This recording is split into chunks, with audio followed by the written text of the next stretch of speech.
갑작스럽게 추워진 날씨 속에 여러분 많이 몸이 이렇게 움츠러들고 그러려 생각합니다. 특별히 이런 추위를 뚫고 함께 예배에 오신 우리 모든 성도님들에게 주의 은혜가 충만하기를 진심으로 소망합니다. 기독교의 가장 큰 절기인 우리 성탄절을 우리가 맞이하고 있습니다. 특별히 대강절의 마지막 주간을 우리가 보내고 있는데요. 여러분, 대강절은 어떤 절기입니까? 대강절은 이 땅에 오신 2000년 전 우리를 위해서 이 땅에 오신 그 예수님을 다시 한번 기념하고, 그리고 이후에 역사의 마지막 날 다시 오실 예수님을 기다리고 소망하는 절기, 그것을 대강절 혹은 대림절이라 이렇게 부르기도 합니다. 특별히 이렇게 주님을 기다리는 대강절, 성탄절을 앞둔 그런 주간인데요. 이런 주간에 소위 예수님을 믿지 아니하는 불신자들은 성탄의 의미를 잘 알지 못한 채 그저 먹고 즐기는 날로 오해할 때가 참 많지요. 그래서 방탕하고 술을 먹고 또 사건 사고들이 참 많은 시기가 연말 성탄의 시즌이 아닌가 하는 생각이 들기도 하는데요. 그러나 여러분, 성도들은 나 자신을 돌아보고 깨어 기도함으로 주님의 오심을 기다리는 그런 마음을 가질 수 있기를 소망해야 할 것입니다.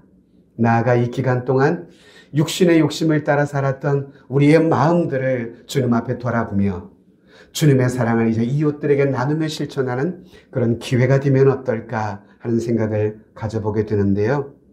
여러분, 이렇게 이 땅에 오신 주님, 그리고 이 땅에 다시 오실 주님을 기다리는 이 대강절의 기간에 예수님의 탄생에 있어서 가장 가까이 있었던 예수님의 부모였던 마리아와 요셉, 그 부부의 소중한 믿음, 소중한 신앙을 오늘 한번 나눠보며 두 사람의 순수한 그 믿음과 순종의 모습을 통해서 성탄을 우리 준비하는 우리의 모습을 함께 조명해 볼 수 있었으면 좋겠다 싶습니다.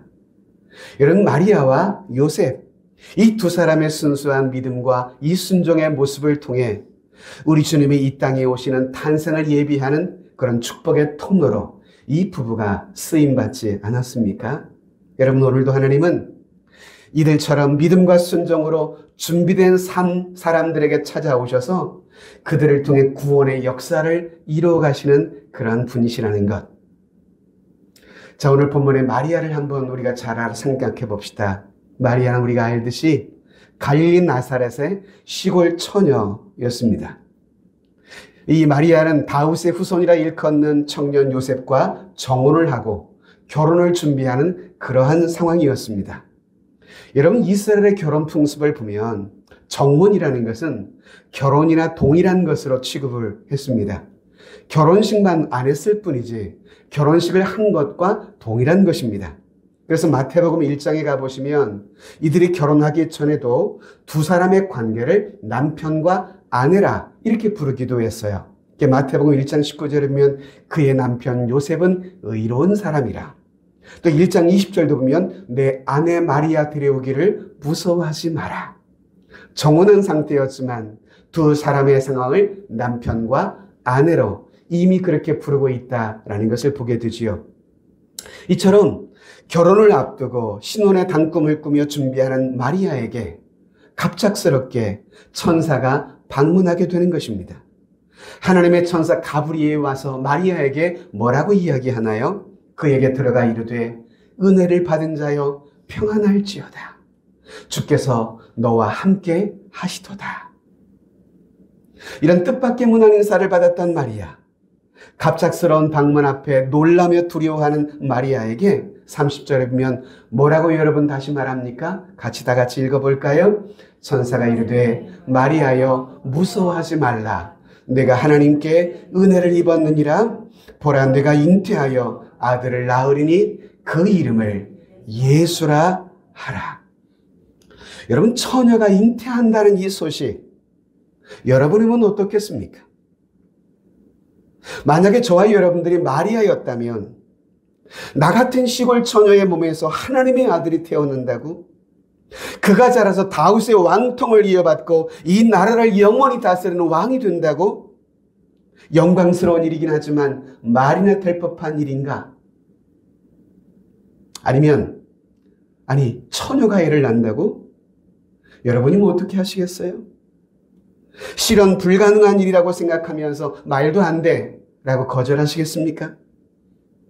예나 지금이나 여러분, 처녀가 애를 낳는다는 것 윤리적으로, 도덕적으로, 상식적으로 있을 수가 없는 그런 일 아닐까요?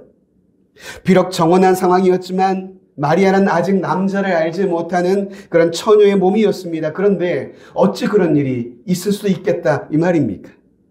자, 이럴 때 천사가 35절에 뭐라고 말을 하나요? 천사가 대답하여 이르되 성령이 너에게 임하시고 지극히 높으신 이의 능력이 너를 덮으실 텐데 이러므로 나실 바 거룩한 이는 하나님의 아들이라 일컬어질 것이라.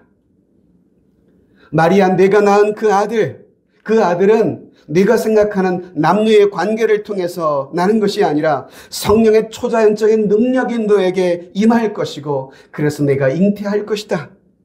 그러니 처녀로서 어찌 아이를 낳을 수 있겠느냐라는 그런 걱정을 할 필요가 없다라는 것, 그것이 천사의 말이었어요. 그럼에도 불구하고 처녀가 애를 낳는다는 이 사실 앞에 확신을 갖지 못하는 마리아에게 천사는 마지막으로 마리아의 친족이었던 엘리사벳의 이야기를 하는 것입니다.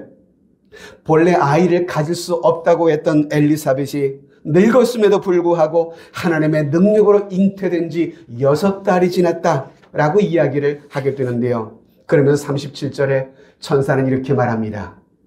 엘리사벳의 이야기를 한 후에 대저 하나님의 모든 말씀은 능하지 못하심이 없느니라. 할렐루야. 결국 여러분, 이 말을 들은 마리아는 결국 천사의 이 말을 받아들입니다. 주의 여종이오니 말씀대로 내게 이루어지이다. 여러분, 마리아의 이 고백, 이것은 그녀의 순전한 믿음과 순종의 모습을 보여주는 것입니다. 그녀는 하나님의 아들이신 예수 그리스도를 낳는 모친으로서 자신을 하나님 앞에 드렸던 것입니다. 자, 여러분, 예수님이 사람으로 오신 놀랍고 영광스러웠던 이 일은 나사렛에 살던 한 순결한 이 처녀 여인의 헌신으로 이루어진 사건이었다라고 하는 것입니다. 성도 여러분, 하늘 영광을 버리고 이 세상에 오신 예수 그리스도, 그분은 아버지의 뜻에 순종하여 자신을 십자가에서 기꺼이 희생하셨습니다. 그의 모친 마리아는 어떻습니까? 그의 아들을 잉태하여 처녀의 몸으로 아이를 낳았습니다. 이것 또한 순종과 자기 희생의 본을 보인 마리아의 모습을 보게 되는데요. 이처럼 모친 마리아의 희생과 마리아의 순종의 모습, 이것이 어쩌면 이 성탄을 기다리는 성탄의 정신이어야 하고 성탄을 기다리는 우리 성도들의 자세가 되어야 하지 않을까 하는 생각을 해보게 되는데요. 우리가 첫 번째로 생각할 것은 마리아의 믿음은요, 하나님의 말씀이라는 것에 능치 못함이 없다는 사실을 믿었다는 것입니다. 한마디로 말하면 마리아는 기적을 믿는 신앙을 소유했다는 것이죠. 평범한 여인으로서 이 처녀가 아이를 낳는다는 것, 이게 여러분 상상할 수 있는 그런 일일까요? 기적의 사건 아니겠습니까? 그럼에도 불구하고 마리아는 하나님의 말씀이라고 한다면 기적이 현실이 될 것을 믿었던 것입니다. 생각해 보세요. 하나님의 아들이 사람의 모습으로 이 땅에 오신 것, 처녀가 아이를 낳는다는 것, 죽은 지 3일 만에 부활하신다는 것, 여러분 이것이 모두 기적의 사건 아니겠습니까? 근데 이 기적의 사건이 기독교의 핵심이자 우리의 구원의 진리가 아니겠습니까, 여러분? 기독교의 교리 중에 가장 중요한 교리 가운데 하나가 동정녀 탄생에 대한 고백이 우리 기독교의 교리 가운데 중요한 하나이기도 하거든요. 그래서 여러분, 동정녀 탄생에 대한 이 고백을 우린 사도신경의 고백을 통해 조금 전에도 했지 않습니까? 이는 성령으로 잉태하사 동정녀 마리아에게 나시고, 여러분, 예수님의 이 탄생에 있어서 동정녀의 몸에서 예수님이 탄생했다는 이 고백이 왜 중요할까요? 그 이유가 있어요. 예수님께서 동정녀의 몸으로 이 땅에 오셔야만 했던 그 이유, 그것은 예수님께서 죄인을 구원하실 유일한 구원자이셔야 했기 때문입니다. 주님은 인간으로 이 땅에 오시되 유일하게 죄가 없는 한 사람으로 오셔야만 했습니다. 로마서 3장 10절에 보면 기록된 바 의인은 없나니 하나도 없으며 또한 모든 사람이 죄를 범하였음에 하나님의 영광에 이르지 못하더니, 여러분, 아담 이후로 육체의 혈통을 따라 태어난 모든 사람들은 예외 없이 모두가 죄인으로 출생하게 되는 것입니다. 죄 없이 태어날 길은 이 세상에 없습니다. 그러니 여러분, 아담의 혈통을 따르지 않는 동정녀의 몸을 통해서 우리의 죄를 대속하실 구원자가 오셔야 하는데, 여러분, 그래야만 죄인을 대속하는 자격을 갖추지 않아요? 죄인이 어떻게 죄인의 죄를 대속할 수가 있습니까? 죄 없는 한 사람이 죄인을 대속할 때 그 대속에 효력이 발생하는 것 아니겠습니까? 그래서 예수님께서는 성령의 능력으로 잉태되시고 동정녀의 몸을 통해서 이 땅에 오실 수밖에 없으셨던 것입니다.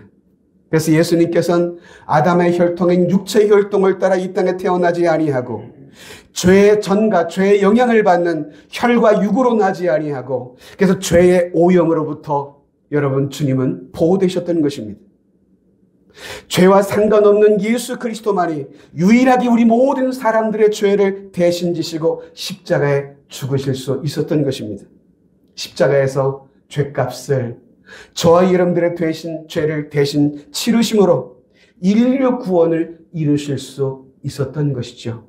이것이 여러분, 예수님께서 동정녀를 통해 출생해야만 했던 그런 중요한 이유인 것입니다. 예수님의 탄생을 기뻐하는 사람들은 하나님이 행하신 이 놀라운 기적들을 믿음으로 받아들이는 사람입니다. 그러나 예수 그리스도의 동정녀 탄생을 믿지 못하는 사람들, 그들은 이것은 과학적으로 도저히 불가능한 사건이라 믿지 못한다라고 말합니다. 근데 여러분, 사실 성경에 보면 과학으로 증명되지 않는 그런 기적들이 얼마나 많이 있나요? 하나님이 창세기 1장 1절의 시작부터 그래요. 태초에 하나님이 천지를 창조하시니라. 하나님이 빛을 있음에 빛이 있었고 하나님의 말씀으로만 천지 만물을 창조하셨다. 이거 기적으로 시작한 거 아닌가요? 모세가 홍해를 지팡이로 갈랐다. 이게 과학으로 증명이 가능한 이야기일까요? 성경은요, 놀라운 기적의 사건들에 대해서 과학으로 증명하려고 성경은 말하지 않습니다. 성경은 여러분, 이 놀라운 기적들을 뭐라고 이해하는가 하면 하나님이 친히 하신 일이라 라고 선포하고 있는 것입니다. 일본의 신학자 중에 우찌무라 간조라고 하는 유명한 신학자가 있는데 이런 유명한 말을 해주었어요. 성경에서 과학적으로 받아들일 수 있는 부분만 남기고 나머지를 모두 제거하게 되면 오직 두 가지만 남을 것인데, 그것은 성경의 앞표지와 뒷표지만 남게 될 것입니다. 성경의 기적의 사건들을 빼고 믿는다면 성경의 겉표지, 뒷표지, 껍데기만 남는다 이거예요. 성경은 기적의 사건으로 시작해서 기적의 사건으로 끝이 납니다. 기적의 사건으로 시작한 주님의 창조를 의미한다면 마지막도 기적으로 끝이 나요. 우리 주님께서 새하늘과 새 땅을 이 땅에 허락하시고 인류를 재창조하시잖아요. 그리고 이 땅의 마지막 종말의 사건, 그것도 기적 아닙니까? 세상의 수많은 일들 중에 사람의 이성과 과학의 힘으로만 이해할 수 있는 일들이 얼마나 될까요? 하나님의 손으로 행하실 일들을 기록한 이 말씀인 성경, 이것을 과학적으로 증명하려 하지 말고 믿음의 눈으로 바라볼 때 하나님의 능력이 나에게 나타나는 것입니다. 그럴 때 성경이 살아있는 하나님의 말씀이라는 것을 우린 친히 체험하게 되는 것입니다. 여러분, 믿음이라는 것이 뭘까요? 믿음이라는 것은 하나님께서 우리들을 위해서 이미 이루어 놓으신 일들 앞에서 그렇습니다, 그것을 인정합니다, 그것을 믿습니다 라고 받아들이는 것을 믿음이라 이렇게 말합니다. 하나님께서는 그런 우리의 믿음을 통해서 지금도 계속하여 당신의 기적들을 이 땅 가운데 이루어 가시는 것입니다. 창조주 하나님께서 행하신 일들을 아멘으로 받는 사람들은 이 땅에서 감사하고 풍성한 삶을 누리게 되지만, 반대로 인간이 가진 짧은 제한된 지성으로만 이 세상을 바라보고 이해하며 과학적으로 입증된 것만 받아들이려고 하는 이 사람들은 하나님의 생명, 기적을 체험하지를 못합니다. 그래서 메마른 사고 속에 갇혀서 결국 메마른 인생을 살아갈 수밖에 없게 되는 것입니다. 오늘 본문의 마리아를 보실까요? 이 마리아는 자신에게 내가 잉태하여 아들을 낳을 것이라고 하는 이해할 수 없는 하나님의 말씀 앞에서 뭐라고 고백했다고요? 하나님의 모든 말씀에는 능치 못하심이 없느니라. 이런 천사의 메시지를 듣고 자신의 몸에 아기를 잉태하려는 하나님의 계획 앞에서 순종으로 응답했습니다. 말씀대로 내게 이루어지이다. 그는 기적을 믿는 그런 믿음의 사람이었습니다. 두 번째로 이룬 마리아의 믿음은 순종과 자기 희생의 열매로 그의 믿음은 드러난 것을 보게 됩니다. 38절 같이 읽어볼까요? 마리아가 이르되 주의 여종이오니 말씀대로 내게 이루어지이다. 성령의 능력으로 처녀가 아기를 잉태하게 된다는 것, 물론 믿음으로 쉽게 아멘할 수는 있어요. 그러나 문제는 여러분 어딜까요? 그 이후에 벌어질 상황에 대해서는 어찌하면 좋을까요? 내가 잉태한 아들을 낳을 거야. 아멘. 여기까지는 좋다니까요. 근데 그가 정말 아기를 잉태한 이후의 사건, 벌어지는 사건은 어떻게 될까요? 당시 마리아가 살고 있던 당시 유대 사회는요, 까다롭고 무서운 율법이 통용되는 사회였었습니다. 결혼하지 않은 처녀, 그것도 심지어 정혼한 처녀가 심지어 다른 이의 아이를 가진다? 이것은 정혼한 청년으로부터 버림받는 정당한 사유가 될 수 있습니다. 심지어 여러분, 결혼하지 않은 처녀가 아이를 가지면 돌에 맞아 쳐 죽임을 당할 수 있는 것이 모세 율법이었습니다. 이것이 당시 엄격한 율법이었고 당시 사회를 지배하는 도덕성이었습니다. 그럼에도 이것을 모르지 않는 마리아가 나는 아이를 잉태해도 좋습니다. 주의 여종이오니 말씀대로 내게 이루어지이다 라고 하는 이 결심에는 하나님 혹 이 일로 사랑하는 남자에게 버림을 당하고 가족과 사람들에게 비난을 받기도 하고 심지어 사람들에게 돌로 쳐 죽임을 당한다 할지라도 아멘, 좋습니다.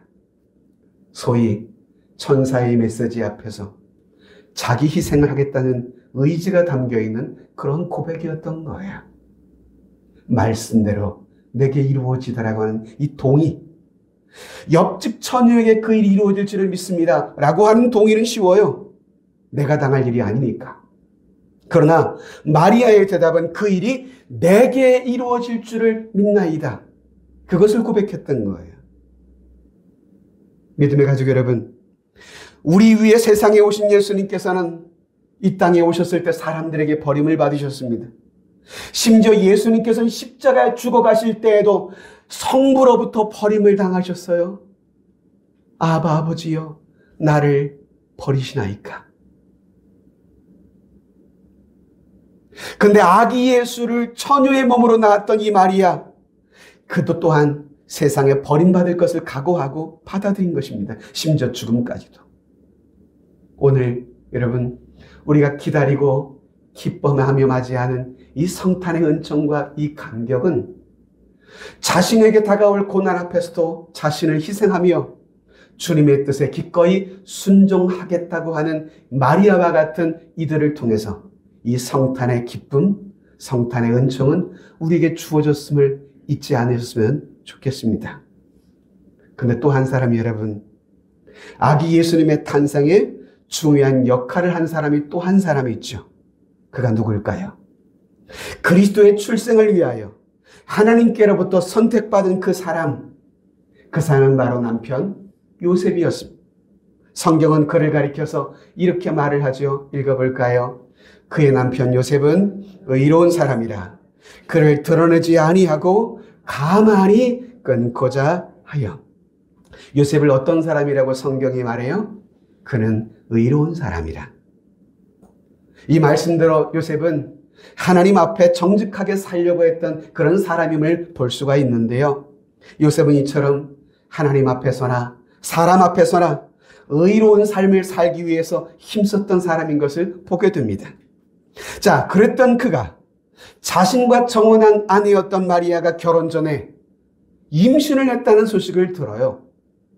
여러분, 그러니 정혼자였던 남편 요셉은 얼마나 당황했을까요? 그리고 이 여인과 과연 결혼을 이어가야 하는가 고민하지 않았을까요? 마태복음 1장에서는 그의 고민을 엿볼 수가 있습니다. 여러분, 이런 정혼자의 임신 소식 앞에서 요셉의 반응은 어떠했을까요? 정혼자의 잉태의 소식 앞에 어떻게 이럴 수가 있느냐며 배신감에 분노를 하지 않았을까요? 아니면 주변의 수많은 사람들처럼 율법에 왜 이런 부정한 여인은 돌로 쳐 죽여야 한다고 소리쳐 외치지 않았을까요? 그런데 요셉의 반응은 놀라웠습니다. 그는 이 정혼자의 잉태의 소식 앞에서 그 일을 조용히 마무리하려고 했어요. 요셉이 의로운 사람이라고 하는 이 성경의 증언은요, 그가 믿음으로 잘 연단된 성숙한 사람이라는 것을 우리에게 보여주는 그러한 모습이라 생각합니다. 만약 그가 믿음을 떠나 있는 사람이라고 한다면, 그의 믿음이 연약한 수준의 사람이라고 한다면, 그는 정혼자의 잉태의 소식 앞에서 분노하고 파혼을 요구할 수도 있는 그런 상황이었잖아요. 정혼한 남편 입장에서 혼전에 정혼자의 임신의 소식을 들었을 때 도대체 이것을 어떻게 해석할 수 있느냐 이 말입니다. 먼저 의심이 앞서지 않겠어요? 성령으로 잉태되었다 이렇게 설명한들 그것이 쉽게 여러분 남편 입장에서 납득이 될 수 있는 그런 이해일까요? 여러분 믿음의 사람이라 할지라도 말입니다.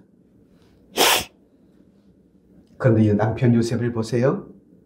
그는 마리아를 여전히 신뢰했습니다. 그 일을 드러내지 않고 조용히 처리하려고 했어요.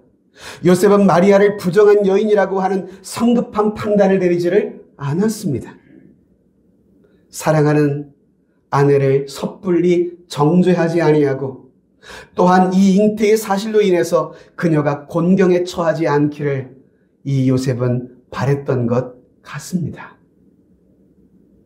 전 세상을 살아가면서 두 종류의 사람이 있다고 생각해요. 여러분들은 어떤 부류에 속한 사람인지를 한번 생각해 보세요. 어떤 사람은요, 남의 허물을 찾기 위해 뒷조사를 하고 그것을 결국 들추어내서 그 사람의 흠집을 내는 그러한 열심을 내는 그런 사람들이 있어요. 직장에서나 이웃과의 관계 속에서. 그러나 어떤 사람은 어떤 애였대요? 드러나는 상대의 허물을 조용히 덮어주고 그를 감싸주며 그를 위해 기도해주고 문제를 해결해 주려는 그런 사람도 있습니다. 여러분 묻습니다. 여러분들은 어느 부류에 속해 있는 사람들이라 생각하십니까? 요셉은요, 생각이 깊은, 사려 깊은 사람이었던 것 같습니다. 그는 거칠거나 조급하지 않았습니다. 쉽게 분노하거나 결판을 내는 그런 사람도 아니었던 것 같습니다. 근데 우리들 보면 종종 너무 성급히 판단하고 비판함으로 이 일을 그르쳐본 경험이 혹시 여러분들의 삶에 있지 않은가요? 그저 교회 한두 번 와보고는 아, 교회 이런 곳이구나, 아, 이 교회는 이렇구나 판단합니다. 여러분, 어찌 교회를 한 번 보고 다 판단할 수 있겠냐 이 말입니다. 귀동냥으로 성경 말씀 몇 번 듣고 눈동냥으로 그저 몇 번 성경 공부했다고 여러분 성경을 다 안다고 확신할 수 있을까요? 인생사의 수많은 모순들, 이해할 수 없는 수많은 일들을 어찌 다 안다고 우리가 감히 속단할 수가 있겠습니까? 요셉의 사려 깊은 행동, 그것은 성급히 판단하고 앞뒤 헤아리지 아니하고 행동하는 그런 사람들이 새겨야 할 대목이 아닐까 싶습니다. 하나님은 때로 내가 이해하지 못하는, 깨닫지 못하는, 알 수 없는 그런 일들을 통해서도 당신의 뜻을 이루어 가실 수 있는 분이라는 거 여러분 인정하셔야 합니다. 그것이 믿음인 것입니다. 우린 여기서 요셉의 겸손과 그의 의로움을 보게 되는 것입니다. 이처럼 요셉은 정혼자의 임신의 소식 앞에서 사려 깊은 고민을 하게 되는데요. 그렇게 고민할 때 꿈의 천사가 요셉에게도 나타나서 당부합니다. 마태복음 1장을 같이 읽어볼까요? 이 일을 생각할 때에 주의 사자가 현몽하여 이르되 다윗의 자손 요셉아 내 아내 마리아 데려오기를 무서워하지 말라. 그에게 잉태된 자는 성령으로 된 것이라. 꿈에서 이런 이야기를 들었던 요셉, 잠에서 깬 이후에 이 천사의 분보대로 마리아를 데려와서 정식 부부로 삼았습니다. 우린 이런 요셉의 행동에서 우리가 가져야 할 소중한 신앙의 모습을 여러분 살필 수 있다고 생각합니다. 그것은 요셉 역시 하나님의 말씀이 그대로 이루어질 것을 믿고 있으며 그 말씀 앞에 순종하고 있었던 믿음의 사람, 바로 그런 사람이었다는 것입니다. 여러분, 요셉이 하나님의 말씀을 믿었다는 증거가 무엇일까요? 그의 믿음, 그의 순종을 보여주는 중요한 구절이 하나 있는데요. 25절을 같이 읽어볼까요? 시작. 아들을 낳기까지 동침하지 아니하더니 나음에 이름을 예수라 하니라. 여러분, 요셉이 아내 마리아를 데려오긴 했지만 그는 그 마리아가 출산하기까지 마리아와 동침하지 않았어요. 출산하기까지 마리아의 순결을 보호해 줍니다. 즉, 장차 태어날 아기가 성령으로 잉태된 하나님의 아들이라는 사실을 믿었기 때문에 요셉은 기다려준 것입니다. 뿐만 아니라 아기가 태어나자마자 주의 말씀대로 그 아이의 이름을 무엇이라 지었다고요? 예수라 지었다고요. 요셉 또한 여러분, 하나님의 말씀 앞에 순종함으로 이 땅에 오신 주님의 성탄의 소식을 예비했던 믿음의 사람이었음을 보게 되는 것입니다. 말씀을 여러분 맺어보려고 합니다. 여러분, 성탄절은 성경이 예언한 대로 우리 아기 예수님께서 처녀의 몸에서 잉태하여 우리 가운데 오신 날, 그것이 성탄절, 크리스마스입니다. 하나님은 지금도 마리아와 요셉처럼 순종과 믿음을 가지고 그리스도를 기다리는 그런 사람들에게 지금도 주님은 찾아오시는 분이십니다. 우리를 구원하시기 위해 하늘의 영광 보좌를 버리시고 낮고 천한 자리에 오신 우리 구주 예수 그리스도. 또한 이 구원의 주님이 자신의 몸에 출생할 수 있도록 순결한 믿음과 순종함으로 헌신했던 그의 어머니 마리아. 또 아기 예수님께서 이 땅에 오실 수 있도록 이 거룩한 하나님의 사역에 협력하기 위해 참여했던 요셉의 믿음과 순종. 이 두 부부의 믿음과 순종이 우리 주님이 이 땅에 오심을 예비하는 축복의 통로가 되었던 것입니다. 여러분, 2023년 우리 성탄절을 한 주 앞두고 있습니다. 오늘 이 성탄절을 맞이하는 우리의 모습은 어떤가요? 그저 연말에 마음이 들떠서 이 세상의 사람들과 같은 모습으로 우리는 행여 살아가면 안 되지 않을까요?